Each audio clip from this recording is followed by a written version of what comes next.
chat today? We'll find out. Ooh, it took 8 seconds. Welcome back to the B2B Power Hour. It is what day of the week, Morgan? I don't know. It's Tuesday, I think. Did you Is it? lose I don't track know. already? Yeah, like these, like sometimes these short weeks, they just sometimes it feels like a Thursday, but it feels like a Thursday for like 3 days in a row. Mm-hmm. And yeah. What do you do? What do you do? I know exactly what you're talking about. Well, today we are diving deep with two arguably kings of discovery on building champions. I'm so excited. You know, when Megan Mishak tells me that I have to meet someone because their questioning skills are absolutely through the roof, you know what's got to happen. Charles Muhlbauer, the king Amazing. of questions. And who else do we got, Morgan? We got Mor Assouline from Demo to Close joining us today. Please welcome them onto the show. No more ghosting, better questions, and champion building. Let's do it. Golf clap. Golf claps only. Yes. Hey guys, what's up? I always enjoy applauding for myself. So. Well, I mean, that's what we do on this live show all the time. It's just us, speaking into the void. So might as well. Thank you for having us. Yeah. Absolutely. Thanks for joining us. We have this tradition, guys, where we have something called the question of the day. And it's just something to get to know the audience. It's a little bit more fun. So maybe something on a more personal level. What would you like to know about our audience? What could be our question of the day? And all of us will all answer this question as well. Do you have something just fun, lighthearted? Charles, you're a king of questions. Is a question for our audience? Yeah. Just to get to know them. Something maybe a little. One of the biggest ones is a hot dog, a sandwich. That was controversial. Oh, we're talking about like random questions. Yeah. No deep thought required, guys. Yeah. Yeah, I was going to ask for a quick fun fact about anybody, either that or a quick highlight from the long weekend. Quick highlight. Ooh, I like quick highlight from the long weekend. Let's do that. Drop it in chat. What's a highlight from your long weekend? As long as I think you're in the U.S. and Canada. I don't know if Europe had Monday off. And yes, a hot dog is a sandwich. So. Okay. But to all you guys, while people are dropping that into chat, Mor, what was the highlight from your long weekend? I had a 24-hour fever. Oh, that's about it. Wow. That definitely is a highlight, though. Yeah, I'm adding that to my resume. I like it. That's my resume. Was it the COVID though?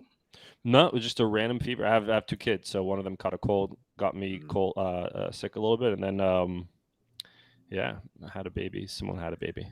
Wow, somebody had a baby. Gators Jonah beat Rosenberg? Utah. That's a big deal, actually. That's a big highlight.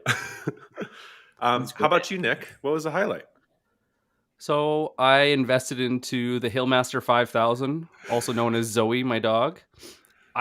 Somebody, when they sold me the dog, missed the fine print on the upgrades, and apparently on the 7000 and the 9000 model, it doesn't pull on the way down. So it got it was a quick going up and even faster going down. Oh yeah. She dragged me for most of it going down. It was quite a bit of gravel. What about you, Charles? Side note, I'm watching a great documentary on Netflix right now called The Hidden Lives of Pets. Right now, while we're doing this, you're watching it? Multitask. Very fascinating and entertaining. Highlight for the weekend. There's a beautiful, beautiful boardwalk in Long Beach, Long Island that I went to.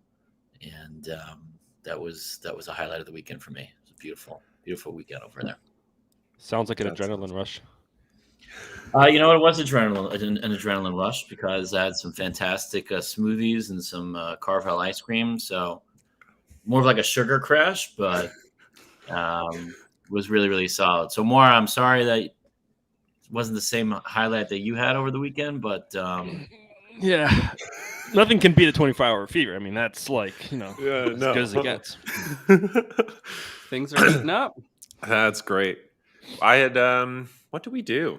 Oh, we had gone to here in Denver. They'd been reconstructing our like big art museum, and they had reopened it a number of months ago, and we just had never gone. So we used yesterday as an excuse to get down there. It's great. They've got 7 floors in one of the buildings, and it was cool. It was nice to see. They did a beautiful. It was like $100 million project or something Wow. crazy.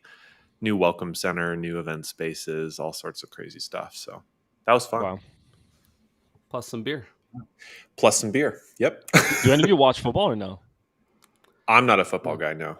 Yeah, I hate football. Okay. And so, like, I never understood how people on Sundays can just sit down and watch football. I can't do it. I get the whole like atmosphere of like barbecuing, and that's fun, but I never was into that. That's More on Sunday watches sales videos. Extremely true. That's actually Number one. It's extremely true. I work on Sundays typically, and on Mondays. Yesterday, so That's Thought maybe great. you'd be on TikTok scrolling, that too. finding those yeah. new like sales tips. I was Sunday night. I got over my fear finally, and I was interviewing video editors on Upwork. cool. Yeah. Fun. We talked to Will Allred. Will Allred found a really good team. Yeah, Really? they've had some really good stuff recently. You had the coming Lavender out of Joe. Lavender. Yeah, man. So good. Well, anyways, thanks everyone for being here. You ready to dive in, guys? Let's do this. Absolutely. Obviously, if this is your first time for everyone joining us to B2B Power Hour, this is your hour as much as ours. We have some questions we want to dive into. We've got some things we want to know from these two amazing sellers. But also, if you got questions, drop them in chat whenever, and we'll get to the good ones at least. No, we'll get to them. So where I thought maybe we could start was how this is sort of a recurring question we ask a lot of sellers who are in the enterprise space, and I thought it would be a great place to maybe start today, which is how are you preparing for discovery? Like, what are you doing before you're actually getting on the call, and what are you setting up for yourself? Great question to start. And that's a punt, so whoever wants to go first. Who wants to go first? Go ahead, more. Yeah, sure. Why Go not? ahead. More. Yeah, I mean, some of the stuff that I like to do is I don't want to jump on the discovery and ask the obvious questions that I could have figured out during my research. So where are you calling from? Where are you based out of? What does your company do? Like these silly questions. That's something I could have found out on LinkedIn on visiting their website, or just looked at their email signature. Sometimes people have their address there, but so the basic stuff. So I just don't want to waste any time going into discovery. And then when I do get on the call, I want to sound like I've done my homework, and so that also comes from the preparation that I do. So instead of saying, "Hey, so tell me a little bit more about your business," I'll tell them what I know about their business. But that all comes from doing some level of research. That would be a nice change from what we've experienced, hey, Morgan. So tell Definitely. me about yourself. What's keeping you up at night? Oh, goodness. Anyways, Charles? To add on what Moore just said, because I love everything Moore says. Love you too, Charles. Not everything offline, but definitely during these chats. The number one thing I want to have is I want to have a point of view. That's really it. So whatever I have to do to ensure that I have a point of view on why I decided to reach out to that prospect, so that I can tell that prospect, this is actually why I reached out to you. I was researching your company. I know a little bit about you guys based on what I've seen, certainly not a whole lot. My sense is that because you're doing this, you might care about that. And that's something that we do. And I thought it might be worth a conversation. So the point of view doesn't have to be groundbreaking. We just started talking, but a point of view is definitely very much appreciated on the other side. Question for you then.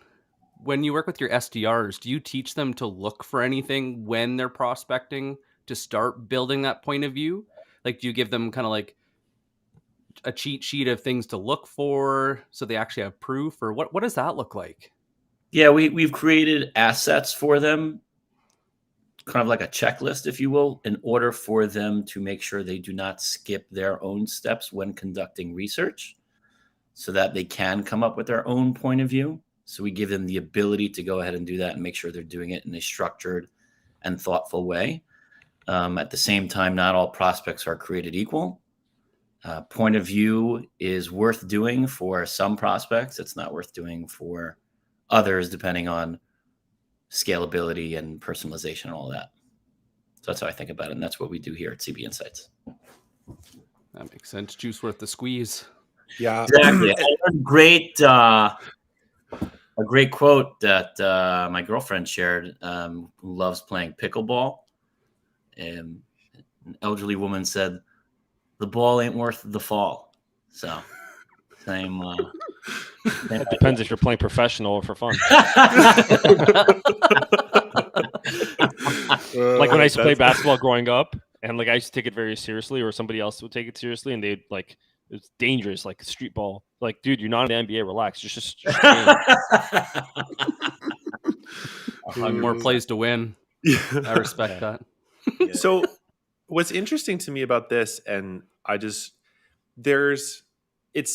could be wrong about this, but it seems that a lot of the chatter on LinkedIn is sort of preparing sellers to enter into discovery with like the basics, but you're confirming your assumptions, you're sort of validating some ideas that you have. But what both of you are pointing towards is that sort of entering into a discovery call with this idea, maybe this person could be a champion, maybe they're not, but you're still looking for that person, comes from all of your prep work that you're doing beforehand, from the account research, mapping out the account, finding the right people, developing a critical insight or at least a basic point of view, and not waiting to get into the call to sort of flesh out some of those ideas. So for a seller, I'm not looking for hard numbers here, but how do you think about balancing the time for doing that upfront research and sort of getting to enough accounts, shall we say, in a given week? How do you think about balancing that out? Do you put like structures or limits on how much you're spending per account? Or I don't know. I'm sort of curious in that general direction. Charles, you let me go first last. Yeah, that's true. Yeah. Tip for tat. Yeah, so you might not like my answer. I'd say That's enough, Charles.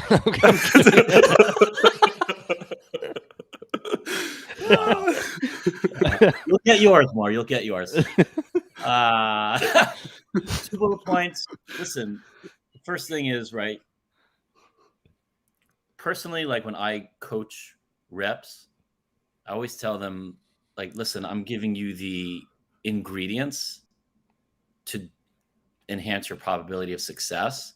But when all is said and done, you are the chef. You have to take the ingredients I'm giving you and make your own dishes that you like to serve, if you will, that fit you, that fit your personality. And so based on that, each SDR or account executive, they have to use their own professional judgment based on the prospect that they plan on reaching out to as to how much research they feel is enough. Because in my opinion, you just have to know enough to be dangerous. Actually, I'd argue that not only do you have to just know enough to be dangerous, we admittedly will tell our prospects, listen, we're not experts in your field. That's silly. You're doing what you're doing for like 25 years. I'm in my company for 4 years and we cover a lot of different areas, and I'm not sitting in your seat, but we are experts in understanding what challenges people in your seat typically find to be a pain.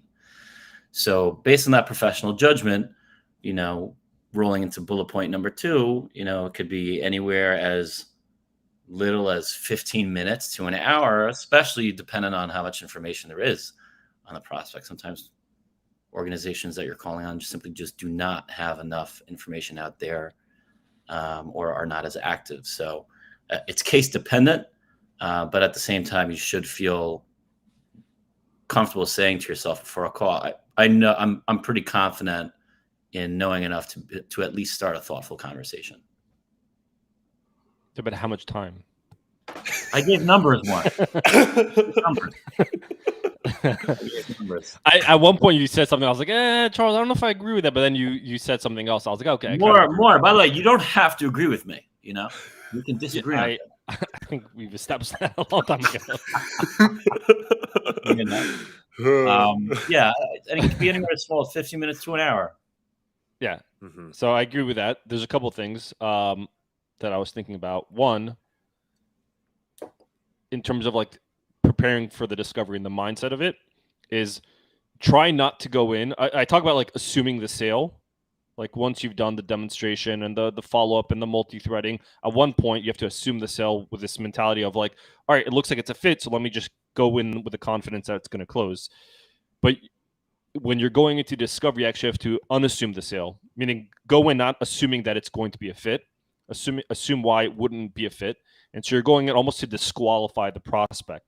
Because as a salesperson, you get excited. Oh my God, I got a lead, whether it's inbound or outbound. I have a lead now. How do I close it? How do I get them on a demo? And you're completely blinded by your passion for wanting to make commission. And so you're blocking out all the necessary questions that you should ask to qualify them. So going in to think about disqualifying the prospects first, that's a mindset. And then going back to Charles' point, yeah, you don't know your prospects' industry as much as they are, but I would argue that you should go in with the mindset that you are an expert within the industry. So let's just say, give me like an example of an industry that you're selling into, or something that you've heard, whether it's e-commerce, cybersecurity. Give me something, anything. Fintech. Sounds okay. great. Fintech. All right. So fintech, the person, let's say you're selling to you're on a discovery call with a prospect. They're in fintech. They're selling. They have. Give me a little bit more like specific. Something within fintech. Payments, automated payments. Okay. So who does that person speak to on a daily basis? No, it's a real question. Within their organization? On a daily basis, yeah, whatever. Like someone that's in payments, you're a fintech company, you're speaking to a prospect that is in payment. Who are they having conversations with every single day? Probably a finance manager. Right, about like internal stuff that they're dealing with, payments, their company. Now, if you're you're a fintech company and you're a salesperson, who are you talking to every single day? Other payment companies and other CFOs. And so who knows more about what's happening in the world of fintech, call it, or payments more than you, right? Like I'll give you another example, an attorney, right? An attorney who do they talk to all day? Attorneys speak to their clients every single day. And then maybe they're paralegal and their assistant, and then maybe the judge. Fine, cool. But if you're selling like a legal tech software company, legal tech product, then who are you talking to every day? You're talking to attorneys. So who's getting more insight about what attorneys are dealing with on a daily? The attorney that's only talking to their clients, or you that's talking to hundreds or maybe thousands of attorneys a year? So who's more of an expert? I put in quotations because obviously you can't take in 20 years of experience that a fintech person or CFO has and pack it into yours, but it's a mindset thing. It's like I speak to these types of folks every single day. I actually have more customer feedback or market research based on all these different CFOs or these different heads of cybersecurity or these CEOs. I have way more insight. So I actually know what you're going through. And so it's having this expert mentality, even though you're not necessarily 20 years in the business. Yeah, I think Mor and I are saying the exact same thing, just differently. Just to be transparent there. And just on top of what Mor just said, if you're going to share something with your prospect that you're hearing from other people in their seat, not necessarily competitors, but people who do what they do, if you say something to them that doesn't make any sense to them, then they'll discredit you in 2 seconds, right? If you say something to them, because we're taught, or people share online, right, to share something with your prospect that they didn't know or they never knew. So I like that idea, kind of like as a theory. But if you're sharing something with your prospect that completely catches them off guard, then they're probably not good at what they do, right? Instead of that, you're sharing something with them that, like, hey, we know this is a problem for people in your seat, but we're finding it's actually a much bigger problem than it actually is. Does that surprise you? Like, it can't surprise them on the one hand, but on the other hand, they should sit back and recognize that they should do something about it. It can't be something that's like, oh, I never knew that. These people get paid a lot of money to do what they do. Of course, it's depending on who you're selling to. If you're selling, an enterprise deal and you're trying to have a thoughtful conversation with a senior professional, they have to trust that you know what you're talking about. And if you try to share an insight with them that's like, they don't believe that, they're like, and if they have a reaction like, that's stupid, that's not going to work. It has to be somewhat relatable. So you're saying that you shouldn't share an insight that caused them to say, that would cause them to say, like, what are you talking about? No. I'm saying that you should share an insight that doesn't surprise them. I would argue that you should share an insight that does surprise them. I would. So we can respectfully disagree. I love this. Yes. No, we can totally disagree on that. I'm not fantastic with analogies. I'm not saying you're wrong. No. I'm not. Right, this is not a personal. It's right. not a personal argument. I'm just saying that if you're sharing it, it's like, let's use the doctor-patient example. I'm a patient. I don't know nearly as much as the doctor does, and the doctor is like, "Oh, you have pain in your shoulder. That means that could be God forbid, a symptom of a heart attack." Like, oh, I didn't know that. That's something I never knew about. But if I'm now switch the roles around, if like the patient is selling to the doctor, they can't share an insight with the doctor that like blows their mind, because then the doctor's not good at his or her job. The doctor is a professional. They've been doing this for 20, 25 years. But if you share an insight like, hey, Bob, we both know that when there's pain in the shoulder, it could be indicative of a potential heart attack, right? Yeah. What we're also finding is that there are other leading indicators that could help prevent even a painful shoulder that some of which you may know about. We're finding others. Definitely love to talk to you about it. We're finding X, Y, and Z. Curious to what extent that surprises you. If their reaction is, wow, I never knew that, I would be very surprised if that was their reaction, as opposed to, I'm looking for this type of reaction. Yeah, I've thought about that before. I've seen that before. We've discussed it internally, but we haven't really done anything about it. Can you tell me a little bit more about that? That's the reaction I'm looking for. So it's not black or white. It's more gray. Yeah. I think more, to be honest, it would be depending on who you're selling to, right? There's all these nuances, but it goes back to my point of, you speak to your types of prospects every single day, whatever that title is, and so you're actually getting a ton of insight. Like, we'll pick I don't know. Let's say you're in Gong, right? You're selling to other VPs of sales. Now, VPs of sales on a daily are really talking to their CEO, their sales managers and sales directors, maybe some of their AEs, and maybe some other executives. Fine. If you're a salesperson in Gong, you're talking to more VPs of sales than the VP of sales that you're selling to is talking to a VP of sales. So you're actually getting more insight about how other people are running their sales teams. So you can actually share insight that this VP of sales didn't think about, because they're in their own little world where you're exposed to so many different ideas. They may not have thought about it, but it still doesn't surprise them. Actually, building on shared knowledge. The thing I keep hearing is proof. There's proof in the pudding. You guys are building on shared knowledge, and you're connecting the dots that maybe they didn't before, and that might be shocking. But you're coming back to that shared knowledge and taking them on that journey through that conversation and your questions. I think that's kind of where a lot of sellers, we can all agree on that. Yeah. I think that's where a lot of sellers get mixed up, is they don't have any proof. They throw out all these ideas, or they come in with the me pitch.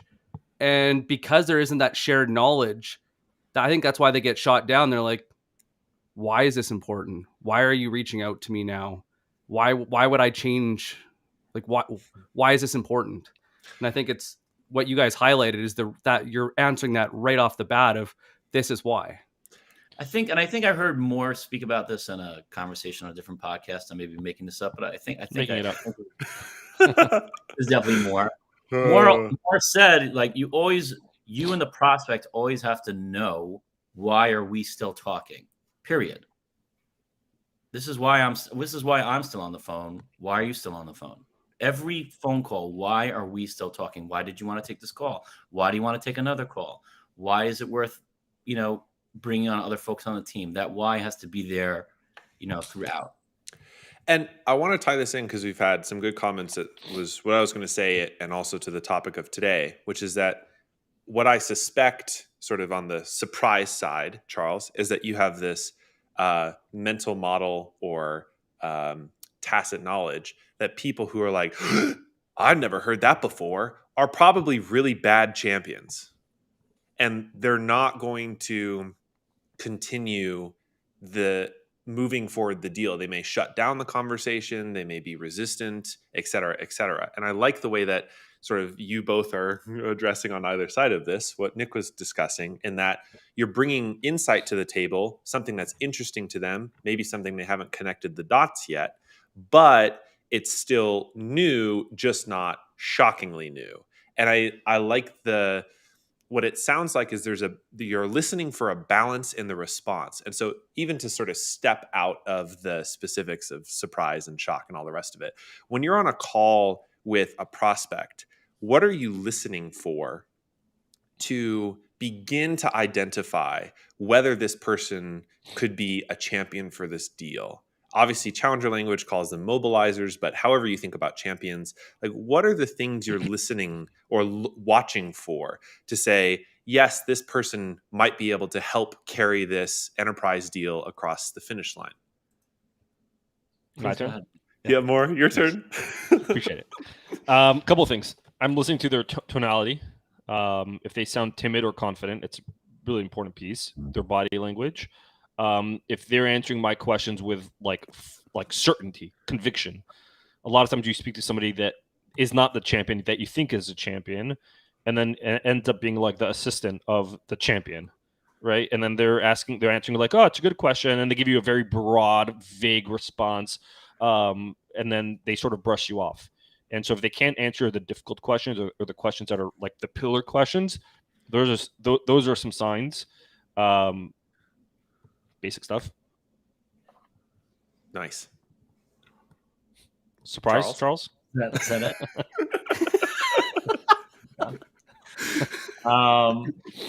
I care. I want to see the reaction I'm looking for is the prospect buys into what I'm saying and follows that up with either, yeah, that's something that we've been talking about internally, or shares a story with me. Something along That's a good those one. lines. It's not, thank you. It's not limited to those two buckets, but I want a reaction like, yeah, Morgan, you make a good point. No, that's definitely not a surprise. We recognize that is a problem. In fact, we just did X, Y, and Z, and that's something that we keep realizing is being exacerbated as X, as ABC gets worse, or so on and so forth. Like, I want a buy-in. So now they're at a point, even very early on the call, where they're like, okay, listen, this person knows that this is a problem. I've already told them this is what we're talking about. Now I'm going to, as the prospect, continue now to lower my guard so that we could talk about something real. Actually, I want to just share one other thing. We're all familiar with spin selling, which, in my opinion, we don't have to get into the details of it, is a very good methodology in general for those that are listening. Situation, problem, implication, need, payoff. Okay. And I think just to touch on what Moore said earlier, which was very, very important, discovery conversations don't have to start with the S or the prospect's situation. Discovery conversations can start with the P, with the problem. You can always go back to the situation. Like, the conversations can start with an insight and a problem that we're hearing, and this is why I reached out. Now we're having a conversation about it. And then throughout that conversation, I can always go be like, oh, by the way, how big is your team?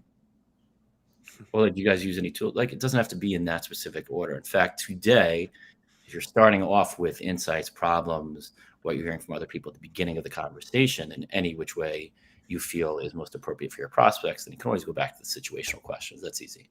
In fact, they'll be more open to telling you.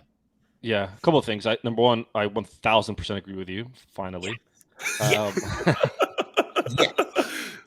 yeah. I think the goal of a discovery is to find out: does the prospect have a problem? Is it a real problem? How big is that problem? Who's that problem impacting? Now, if I don't have the problem, I can't find out the timeline. Really, I can't find out the goals. I can't find out who's being impacted. There's no point. If there is no problem that I know of, I can't even do a demo. And so the situation will bring up the problem, but the problem would also bring up the situation. So if you're getting a lead that's coming inbound, let's assume you've built some level of rapport. One of the first questions I like to ask that I teach my students is ask them, like, what made you schedule a call with me today? That question automatically starts talking about the problem. When they start talking about the problem, they automatically just start talking about the situation that they're in. Well, we have a 3-person company, whatever it is. But when you go in with, tell me the situation you're in, they tell you what they want to accomplish. They don't really talk about the problem too much. So I always prioritize the problem. So we call it pin selling, if you like. Yeah, and what's interesting about this topic is, most prospects, even if they know they have a problem, won't necessarily tell you what they feel their problems are because they don't want to be, sold, so to speak. So they have their guard up. And so they're not going to tell you what their problems are. And so it's part of our job to not necessarily uncover them, but to raise them on our own, which is what Mor was talking about earlier.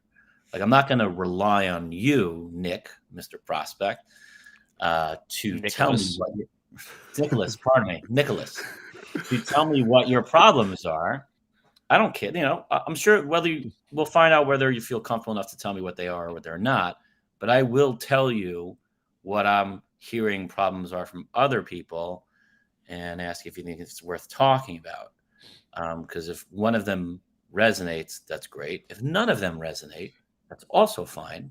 Maybe there's something that I didn't mention that is a problem for you that you would like to tell me about. So it's of course, not a simple math equation. We have to, it's a very artful way of raising the issues so that they can continue to, or at least start to trust you. Yeah. Again, if you're going in with a mindset of, I don't know if this is going to be the right customer for us, then you remove this like salesy vibe to you. And you can go starting with the call with, hey, Morgan, appreciate you jumping on the call. I just want to make a disclaimer here. I don't know that we're the right fit for you. Make that disclaimer up front. And then you can transition into your questions. That will allow them to be like, all right, he's being honest. He's not trying to sell me anything. So, who does this really well? Alex Hermosi. I don't know if you follow him, Alex Hermosi on YouTube. But if you watch all of his YouTube videos, he always starts with something, but he always says this one line. He goes, I'm not trying to sell you anything. I'm not here to sell you anything. Automatically, when he says that, I'm like, okay, I'll listen. And so you can use that approach on your discovery calls. I'm not here to try to close you or anything. I don't even know if we're a right fit. That's the whole point of this call. That's the objective of this call.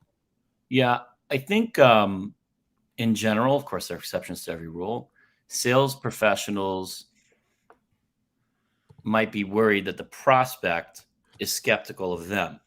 And so they're always wondering, what can I do to make the prospect less skeptical, which is important. But the prospect should also understand that we are also skeptical of them.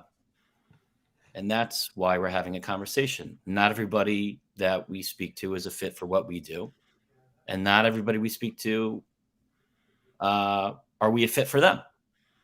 So we're a SaaS business. We have to understand that there is mutual fit. Sometimes people want to work with us that we can't work with because they're not fit for what we do. So that peer level of that mindset, that understanding just takes a lot of the pressure off a salesperson. Salespeople to put too much pressure on themselves to feel like they have to change minds. They don't have to do that at all.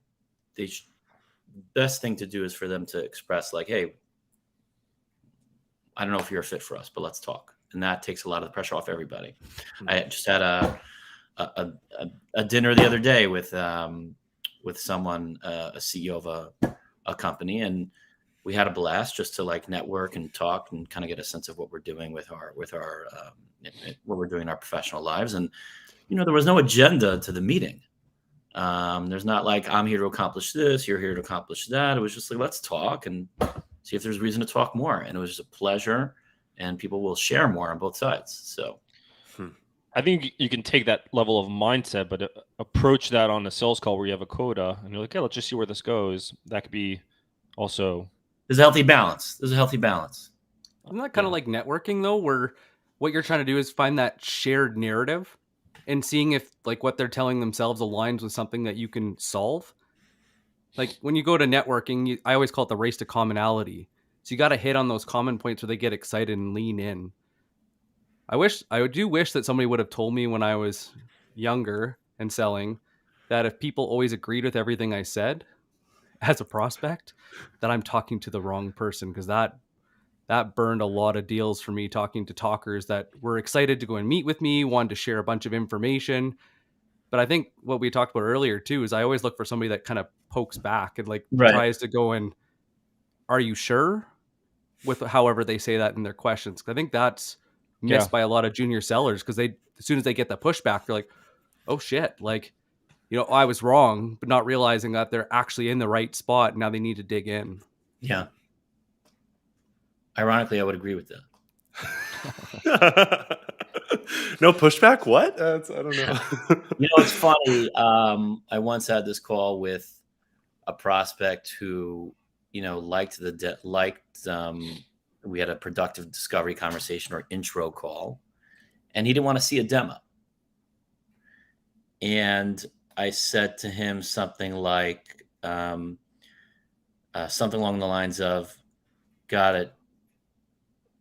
Do you not want to see a demo because the problem that you share with me is just not big enough of a problem? I was like, no, it actually is a big problem with us. I just, I don't think that it's a right fit. So I took it further and I said, got it. So it just sounds like you don't believe we can actually help you. And he said, yeah. Okay, good. That's like, I want to know what's actually happening. And then I said to him, we totally don't have to work together. Would you be open to being proven wrong? It's possible you might not be proven wrong. Maybe we can prove you wrong. Would you be open to that idea? And if you say no, then after that, we'll just stop talking. You think that's unreasonable? So like, I'm welcoming the disagreement, and I'm just asking questions to propose whether it's an unreasonable idea for us to talk based on, a reasonable request. Like, are you open to being proven wrong? You can tell me he's not open. Okay, then we'll stop. But I'm just using, I find, yes, emotion helps people move forward. But when you use a statement or ask a question that's kind of like hard to argue with, especially a professional, then that's also helpful. So that back and forth, that tension, that disagreement helps you. I imagine you had some level of chemistry with that prospect before you asked that question. Chemistry? When I say chemistry, I'm not talking about like you guys like loved each other, but I was going to say define chemistry. No, there was some, healthy chemistry, healthy friction, call it. We had a productive conversation. Yeah, healthy friction. We had a productive conversation. I made some points that he agreed with. He was the founder of the firm. He was skeptical throughout, which is a good sign, like you mentioned, Nicholas. And then he didn't want to talk more. And I was basically like, why? Like, what's the big deal? You could say no. Like, who cares? But at least see what we have. And was he skeptical going in, like before the call, or when he got on? Yeah, he was skeptical of everything. So if he was skeptical, my thought process, if he was skeptical prior to getting on the call, and he's a CEO, a founder of a company, how long was the call for? Half hour. Okay, so I mean, a half hour on a CEO's calendar is a lot of time.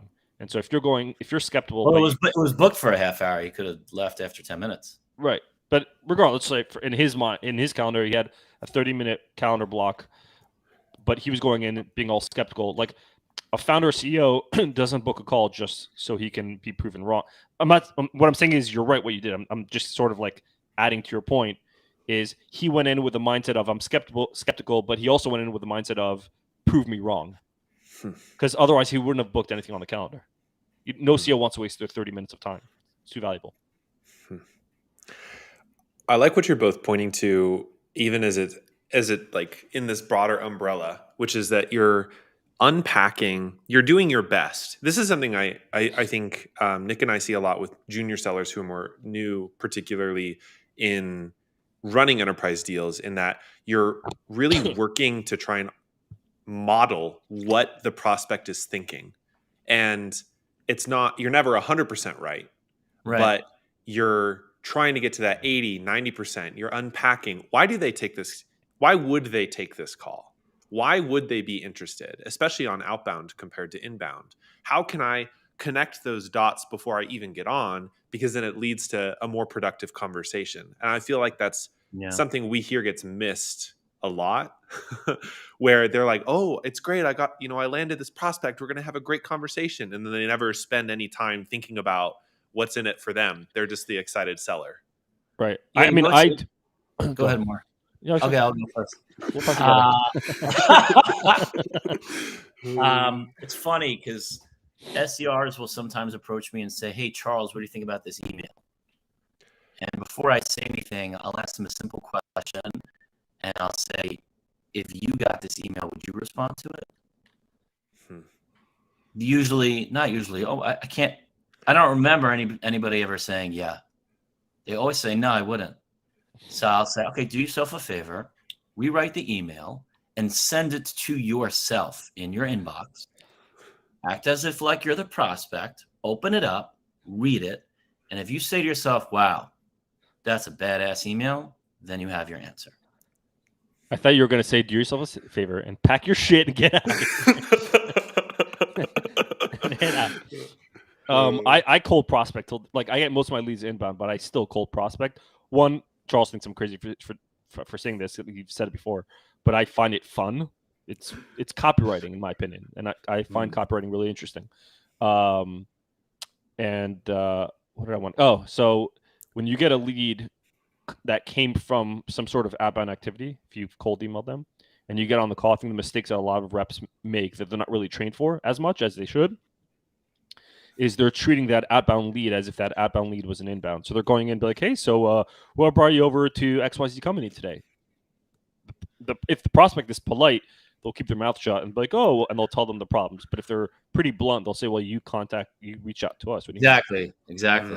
So when one of my first clients that I've gotten that I closed was from an outbound email that I sent out, and we got on the call, and I realized I couldn't ask the person like, hey, well, how'd you hear about me? Where'd you? I can't use those questions. And so I just called out the elephant in the room. So I said, hey, I know I appreciate you jumping on the call. I know I cold emailed you. You probably get 1,000 cold emails every day. What about this email prompt you to say, hey, this is worth having a 30-minute conversation with me? So I'm calling out the cold email, and I'm using that to tie into the pain point. That's great. I like that a lot. I know. It's good. Yeah. It's good. Thank you. Thanks, Carl. Thank you. So obviously we've sort of danced a little bit around this problem, which is sometimes you get on the call with the wrong person. And wrong person in a right account is sort of the scenario I'm thinking about, which is maybe they're a talker, maybe they understand the problem, but they're the wrong person. Maybe you're listening, as we've detailed before, and you go, this person is not going to be a champion for this deal. Right. So what are your favorite, I like to think of these as like moments of transition. So what are your favorite ways to transition the conversation forward to get in front of somebody else inside the company that could be the right prospect or person? After you've already found out that this person's clearly not the person you should be talking to? Yeah, you're already well into the first discovery call or the first intro call with them, and you're like, this person's not the right fit. I think Charles and I spoke about this in one of our workshops that we did. I feel like it was a question that popped up, right? When we did it. I don't remember. Okay. I'm sure we can answer it. Nonetheless. Is the prospect aware that they're not the fit, or only you've been aware of it? Like you've just noticed it now? Basically, you're aware. You have the mental model that says, sure, they're interested, but they're not going to be able to carry this deal across the finish line. Let me think about that one for a second. while Moore thinks about it, I think that I think it's very similar, very little difference to what Moore just talked about calling out his own outreach to the prospect. And in general, I'm a big fan of calling things out and with your prospect. I always encourage my reps to, we call it looking for trouble, or just calling out the elephant in the room. Okay. So, and this should be of no surprise to Moore. I'd be surprised if he disagrees with me. He might disagree with me just for the sake of disagreeing with me. But with with that said, I think just it's not really a transition. It's more like expressing to you, Morgan, if you were my prospect, what I'm gathering.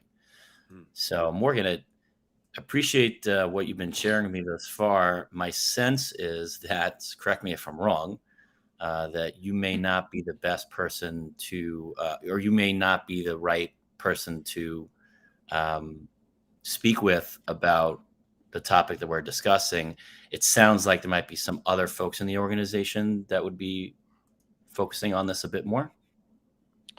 That's all. So, there are different great ways to phrase it. You could say, it could be more direct. I'm very into baby steps. So that's like a baby step question before I might ask, who else do you recommend I should reach out to? So that would come before I'd ask that. But I want to at least introduce the idea. Like, it sounds like this is not the right conversation for us, but I'm guessing there might be some other people in the organization that there would be a fit for. Now you can argue, oh, you should have done your research. The other people, you can name names on the call. Maybe it's Bob, maybe it's Sarah. There are a lot of different ways to do it, but just introducing that in the conversation is something that I would do. Yeah, if you pay attention, like, so initially when Charles was saying it, and then I was disagreeing because, not for the sake of disagreeing, just because people have egos, and if someone says you may not be the right person, it's like, what do you mean I'm not the right person? And then you role played it, and then you used your tonality, but your tonality was sort of empathetic and thoughtful, and you were almost like thinking it out loud. Your tone of voice was saying that. Then it made me be like, oh, okay, I'm not threatened by that statement. Going to your point, yeah, you should do your research. So when part of the research that you're doing before getting on the discovery call is who else, let's say your discovery call is with Morgan, who else in Morgan's department would probably somehow, like, you're essentially being proactive. Just in case Morgan is not the right person, I want to be ready when that time comes. And so the way you can transition is, one of the things I'd recommend that Charles did was you empathize and thank them for their feedback and information. So, Charles, I appreciate this level of like deep feedback and insight into what's happening in your company. And then you can do a transitionary line that I like to use, either a by the way or curious. By the way, I also noticed that earlier I was doing some research and I noticed that Nicholas was also in your company. I'm thinking, based on what you're telling me, I'm thinking that it would also make sense for Nicholas to be involved because X, Y, Z. What are your thoughts on that? So a little bit of a softer approach. I'm not telling them that they're wrong explicitly or they're not the right person. I'm just saying that this person could be a better person without saying that. I think it's less. I think my takeaway, or a big takeaway that I've a realization that I've had over the years, is that you can really ask or say anything you want to a prospect as long as your tone is just on the money. You could ask anything you want. You can almost say anything you want, of course, being professional, obviously. But if your tone is cool, calm, collected, and non-threatening, you could really, what I say, how to ask a question can be done really well by somebody and really poorly by somebody else. So it's not just about the language. It's about how it's executed. No different than any comedian or singer or actor, actress, and so on and so forth. Yeah, it's a delivery. Mm-hmm. I think we can all agree on that. Yeah, we've all been in sales calls where that one goes sideways. And you're like, what did you say? Yeah, and I talk a lot about, I didn't create this idea on my own. I learned this from Question-Based Selling. It's a book written a while back. And I talk about humbling disclaimers all the time. That's the purpose of humbling disclaimers. I may not be asking this the right way. I'm not exactly sure how to ask this. Someone told the prospect, like, I'm actually afraid to ask you this question. But but it's the delivery that matters. Like, I can say I'm afraid to ask something, but not like cower, right? But I can just tell you confidently, I'm afraid to ask you this, and it'll come across a lot better, and they'll appreciate it, and just opens everybody up. Yeah, I love the humbling disclaimers, and there's so many ways you can play with it, right? You could be like, I have a really awkward question to ask you, right? Yeah, like, it's just great. It's building that connection. I like that. Yeah. Nick, do you have anything to ask these wonderful gentlemen? I've been just carrying some questions.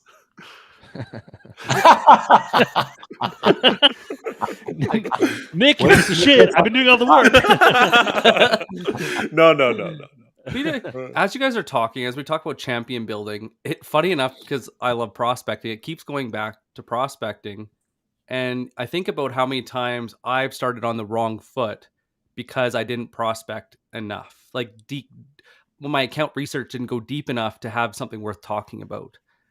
And then I realized, as you guys are talking, I also, at that time, didn't find a problem worth solving. So I didn't find a big enough problem, or I would start talking about problems they didn't know they had. And we all know how that goes. Does not make for a great conversation.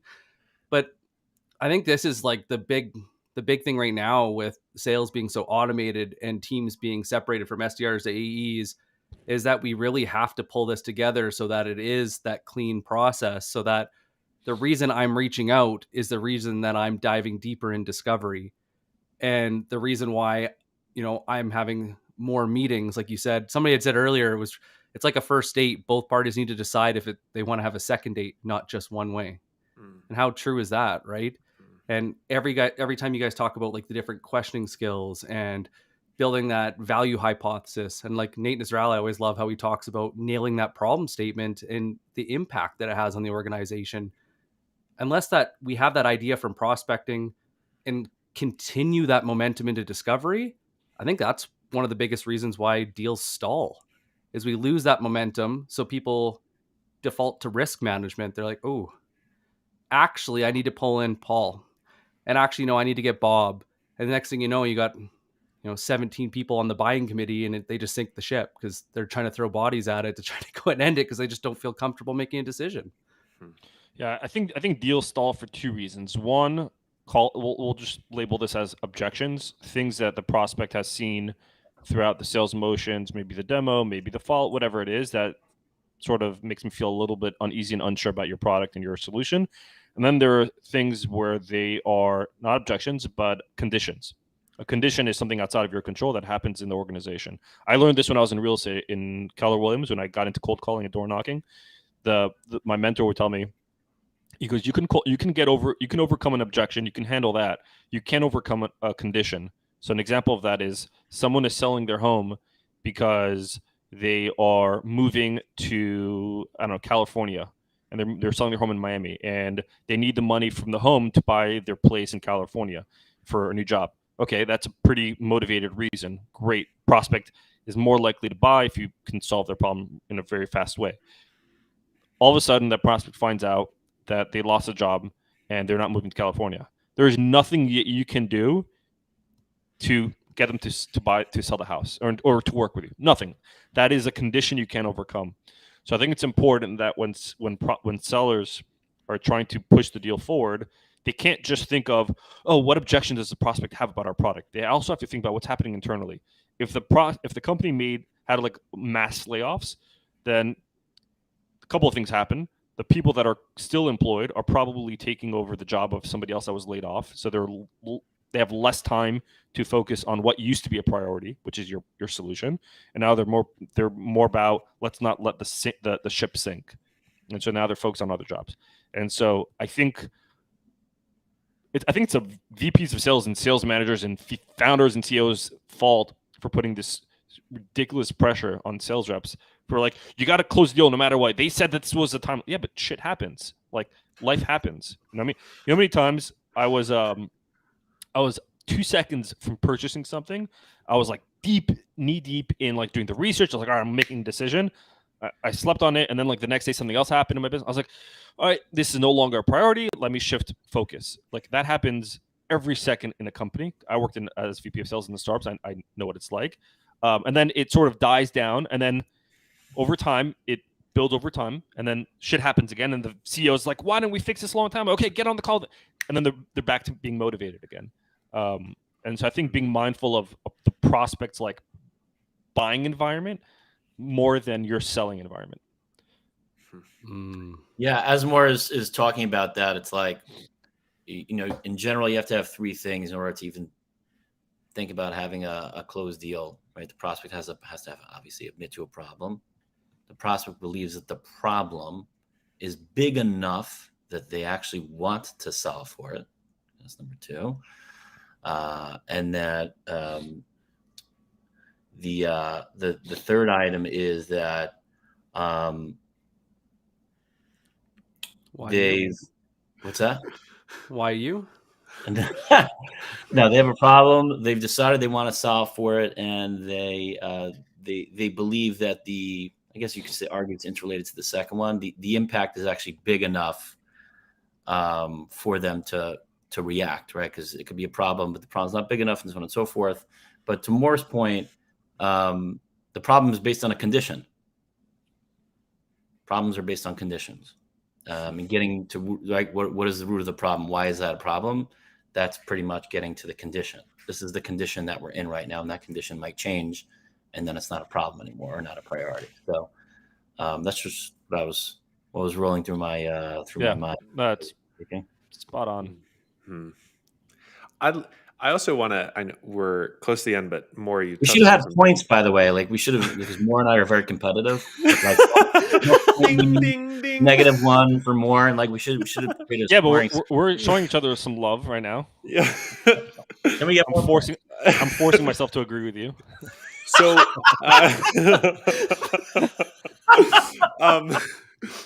right now, actually, Saif had just dropped this in chat. Obviously, budgets are shifting, and this is true across entire SaaS ecosystems, it seems, right now.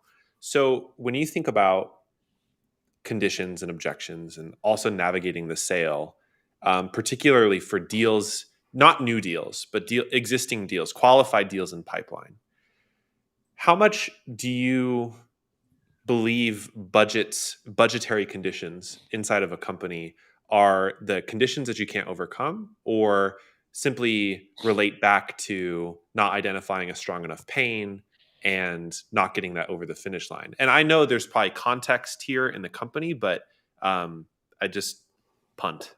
It's a hard one to answer. I'm not running my own business like Mor is. I'm an employee, so I see how we think about buying things. And we just had a demo with somebody, and I ran it by somebody on my team, and she's like, they do good stuff, it's just not a priority for us. She said we also don't have budget, but don't have budget means we just is not a priority. It's all it means. If it's not a priority, it could be based on what Mor said. It could be based on a condition. Okay. I think the term budget is also like loosely thrown around. Like, I don't think, like, depends how early the prospect is going into like the stages of research. But if they're going really early, they probably didn't sit down in a spreadsheet and like, all right, let's look at our financials and let's see if we have a budget. They probably didn't do that. So you ask them, do you have a budget? Like, no, not really. It's like, oh, not qualified. Not really. Yeah. Maybe it's just too early. Asking if they have a budget is, I mean, I wouldn't ask that. It wouldn't be one of my first questions. It would definitely not be one of my first questions. It's just not. I don't care. I really don't care. I don't care. Yeah, and then if they believe they have a problem, they believe that their problem is big enough to solve, and they believe that we believe, like a lot of people, like if you're a salesperson, the prospect, they have this problem, but the prospect doesn't believe that you can help them, right? It has to be. It's a lot of things, a lot of loops that you have to jump through, so to speak. Or like you said, either they don't believe in that you can help them, or they don't believe that their condition is that bad. Yeah. All these things have to be figured out way before they believe we can help you. A lot of salespeople Flip it. Oh, we can help you. I hate that. Who cares? No cares. And they say that during discovery also. Yeah. It's like, so what are you looking for? We're looking to increase our sales. Well, we're the perfect company for you. It's like, it's premature ejaculation. Like, I don't know. That's one way to tackle it. Yeah. It is what it is. They're like, Uh-huh. it's too soon. So Couldn't give a different example more. I don't know why that just popped into my head. All right, that's a first. It's a first for the B2B Power Hour. I'm into it. That's great. But it's true though. It's like slow down. But I'll give you a personal story. I'm working with a particular lead right now. It's a big account. My accounts are really much like I've sold in SMB as a VP of sales and had a team. But as a founder for my company, I have an SMB side, which is my university, and then I have my enterprise side, which is my services, which is pretty much enterprise dollars in terms of revenue. So I'm talking to a company, and I happen to know two of the founders, and now I know the other founder. Long story short, we're negotiating, and one of the questions I asked him, like, why are you even looking into something like sales training, whatever it is? Long story short, he doesn't have time. They can't scale. They're about to hire 2 more people. Blah, blah, blah, blah, blah. And so the CEO is the type of personality where he's very like, let's do it, and then like tomorrow he can cool off, right? And so he's the CEO and he like runs the show, so to speak. Not runs the show, but he definitely, has a say in everything. And so if he says it's hot, then everybody thinks it's hot, and then they're ready to buy. Long story short, my long story shorts keep getting longer. Yeah. He wanted to implement his pain point was pretty big. I don't have enough time to train my team. We're about to hire 4 more people. We're about to raise money, all these things. And I was like, okay, so when are you looking to implement something? Training, whatever. He goes, ASAP, yesterday. Like this high level of like, all right, so if after today we speak and you see that this is going to work out, would you be ready to sign up by the end of the week? Yes. I'll sign up by the end of the week. Okay, cool. So high motivation. And then we went over the pricing, sent a proposal. We went back and forth. Long story short, it started getting a little colder. It's still warm. We're still in conversation. It got a little colder. And then he's like, you know what? Let's look at this in September. This conversation was happening in July. So I spoke back and I'm like, I'm a little confused. You originally said that the reason why you're looking for something like this is because big ass pain point. So I'll bring up specifically the pain point that he was having, the impact of that pain point. So you said that you don't have time to coach your sales team and you're about to hire 4 more people. And because of that, like it's going to be like do or die essentially for the company, for the sales department. And and you wanted to do this yesterday, but now you're pushing this off to September. What's changed in the timeline that this is no longer a priority? And you can ask this direct question. He called me up and he just had an open conversation about what was happening. And by the way, that has a lot to do with what you mentioned earlier, your rapport with the prospect. Yes. You can't just ask that. You can't just ask that. You have to be jiving in order to just ask that question directly. So yeah, there's 2 types of jiving. Jiving, either we respect each other and so we'll talk about it, or jiving like we're best friends. There are 2 types of conversations you can have with the prospect. But essentially, I found out that the condition, it was all about a condition. The condition was everything that was riding on them closing a round of funding, because otherwise, if they didn't and it was delayed, he would have to come out of pocket and pay for the service, and he wasn't comfortable doing that. So he was willing to deal with the problem until. So that's insight that I ended up finding out because we built enough rapport. I know the other founders. But if you can get to a level like that where you can, it's multi-threading, right? I've connected the founder, the CEO, the CTO, blah, blah, blah, blah. So that's just a story it's interesting to find. Like what comes to mind for me in that? Sorry, go ahead. I cut you off. No, I was going to end it with just things. I was gonna say it. Salespeople should care more about respecting one another, meaning prospect respects you, than being liked. I feel like a lot of sales professionals operate on the need for approval, and that could actually destroy their sales cycle. Being a yes person. Yeah. Being so excitable and charismatic and you should just They want to respect you and trust you. You don't have to be liked. They don't have to think you're an a-hole, but you just have to say you're pleasant. You're someone I respect, and I trust what you're saying. Let's move forward. So somehow we're at the end of this hour. This has been hilariously fun and insightful, but out of respect for our audience's time, we usually try and end close to the end of the hour, hence the name of the show. But so Charles Moore, thanks so much for joining. Thank you very, very Thanks. much. Where can people find you? Where should they connect with you out on LinkedIn? Where else? What else should they do? This is a punt. Yep. Go ahead, they can Moore. connect. Yeah. They can connect me on LinkedIn, or if they're interested in sales training or sales coaching, check out demotoclose.com. Sweet. Also, check out Moore's TikTok. It's fun too. Yeah, she has a very fun TikTok. You follow me? You do? So yeah, people can reach out to me on LinkedIn as well. I also do one-on-one coaching for discovery only. Competition. This is why we brought you both on. Yeah. That's awesome. Thanks, guys. And Nick, do you want to close this out as per usual? I don't know why, but I feel like I got to turn this into a poll just to play to your guys' competitive side. Would you rather hire Charles or Moore? Because AE's asking me, how are you different than Moore? I say, I'm not different, I'm better. They're like, oh. and AE's asked me, how are you different than Charles? I'm like, who's Charles?